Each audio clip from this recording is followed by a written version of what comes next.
Hello guys, welcome to the next video tutorial on Java programming for beginners. And in this video we will see what does the static keyword do in a class.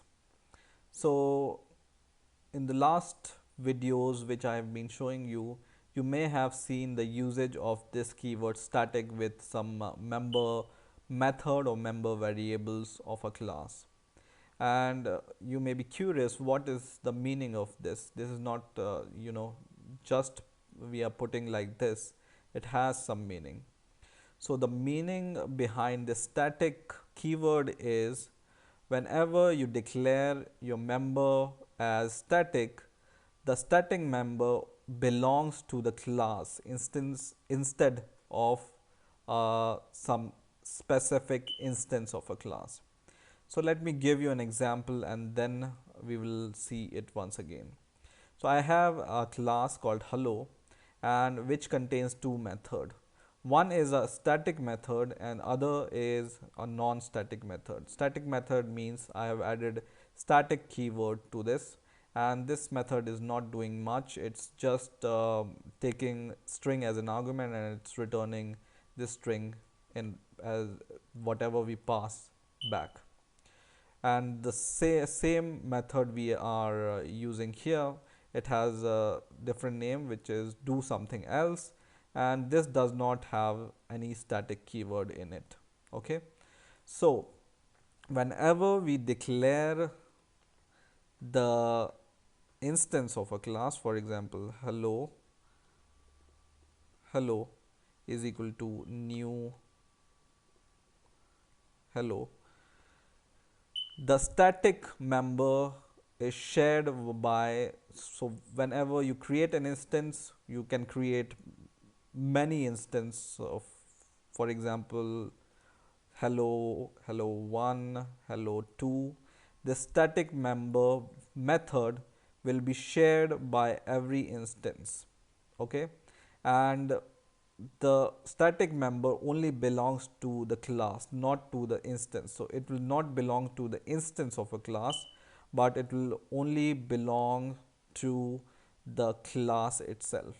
So if you want to do something like this, say dot do something, which is a static method, and we want to pass some message, hi YouTube, for example, it will work, and it will work fine, but it will give some warning here. And the warning is the static method do something from the type hello should not be accessed in static way. Okay, so you cannot access, or you can access this, but it's a wrong way of accessing this method, which is declared as static method. So for accessing your static method, whatever you define as static, you can access this method directly from a class like hello dot do something, and this is the right way. And once you do this, your warning message will be gone.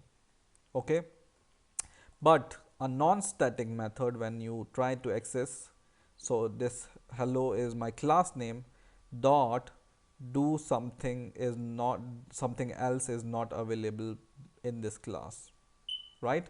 So this method is not available or cannot be accessed directly with the class name. But whenever you add a static before your method name or variable name, it's accessed from the class itself. So do something is accessed from the class, and do something else, which is not a static method, cannot be accessed by directly by this class. You see there is no do something else. But this non-static method is available through the instance of a class. Okay, so basically the non-static methods are available or can be accessed using the instance of a class, and the static method should be accessed using the class itself, not the instance. Okay, so this is the correct way of using a static class or static method, and this is the correct way of using non-static method. You can even declare some variable as static, for example public static uh, int age, for example, and then whenever you want to access by this instance, you can just for example hello dot age. Whenever you want to assign some value to the age, let's see what happens. So it's okay right now, but it's once again showing the warning that the static field hello age should be accessed statically, right? Once again we define a different instance of this class hello1, and we assign some different value here, for example 20 or 50, right? And we will print hello age once again. So sys o, and we will print this hello age here, and we will print this hello age here also with this instance. Okay, and for now let's comment these two, and when we run the program, it gives you the same, I mean the answer, but it's preferred because it's instance, or not the instance, but it's the x member of the class. You need to use it like this, not by instance but using the class itself. Okay, so whenever you want to declare a variable or a method static, just access them using a class, and whenever you are using non-static method or variable, access them with the instance of a class. So I hope you have enjoyed this video. Please rate, comment and subscribe, and bye for now.